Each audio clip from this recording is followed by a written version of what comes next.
আসসালামু আলাইকুম viewers, welcome back to my another vlog. আজকে আমি আপনাদের সাথে শেয়ার করব কিভাবে 10 মিনিটের টেস্টি ভাপা পিঠা তৈরি করতে হয়।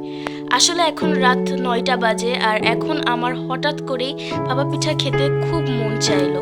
অ্যান্ড দেন আমি আম্মুকে বললাম আর আমার আম্মু বলল যে তোকে এখনই আমি বানিয়ে খাওয়াচ্ছি। And at first I can't believe this, যে এত রাতে এত দ্রুত আম্মু কিভাবে তৈরি করবে। সো এটা আজকে আপনাদের এটা বানাতে প্রথমেই আমাদের নিতে হবে পরিমাণ মতো চালের গুঁড়া, তারপর পানি দিয়ে অল্প অল্প করে মাখতে হবে।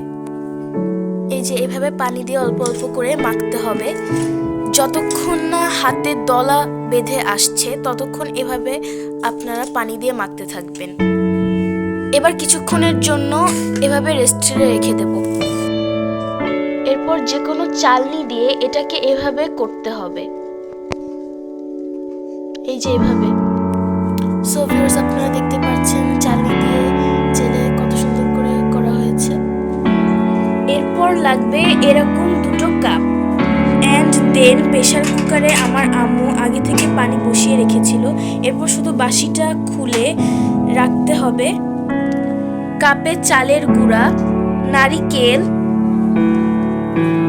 গুড় পরিমাণ মতো দিয়ে দিতে হবে এভাবে। এর উপরে হচ্ছে চালের গুঁড়োটা এভাবে দিয়ে দিতে হবে। আপনারা দেখতেই পাচ্ছেন আমার আম্মু কিভাবে দিচ্ছে। সো এইভাবে আপনাদেরকে ফলো করতে হবে, কোনো আর চাপাচাপি করা যাবে না। এবার এখানে সব কিছু রেডি করে বসিয়ে দিতে হবে, ঠিক প্রেশার কুকারের জায়গাটা যেখানে বাসিটা খুলে রাখা হয়েছিল। এবার আর একটা এভাবে প্রসেস করতে হবে, ঠিক একই নিয়মে যেভাবে এটা করা হয়েছিল। এভাবে চালের গুঁড়া দিতে হবে, নারিকেল দিতে হবে, তারপর পরিমাণ মতো গুড় দিতে হবে, ঠিক একই প্রসেসে। এভাবে করতে করতে দেখবেন যে এটা হয়ে গেছে।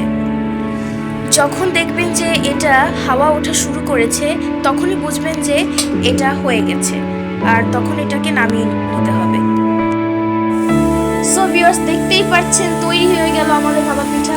এইখান থেকে এভাবে যদি হাওয়া উঠতে দেখেন তাহলে বুঝে ফেলবেন যে এটা হয়ে গেছে। এটা এখনো প্রসেসিং করে পারিনি আর এটা হয়ে গেছে, মাত্র 1 মিনিটেই হয়ে গেল।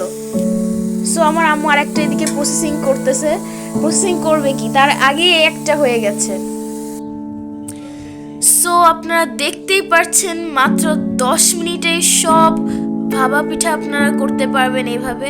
আমি আপনাদেরকে জাস্ট ভেতরটাকে কেটে দেখাচ্ছি কেমন স্মুথলি হয়েছে, যেমন ক্রিমি সেরকম টেস্ট হয়েছে, কত সুন্দর। Wow, it's so awesome. একদম এভাবে আপনারা প্রেশার কুকারের সাহায্যে মাত্র 10 মিনিটে এত সুন্দর ভাপা পিঠা করতে পারবেন যা এর স্বাদ ভোলার মতো না।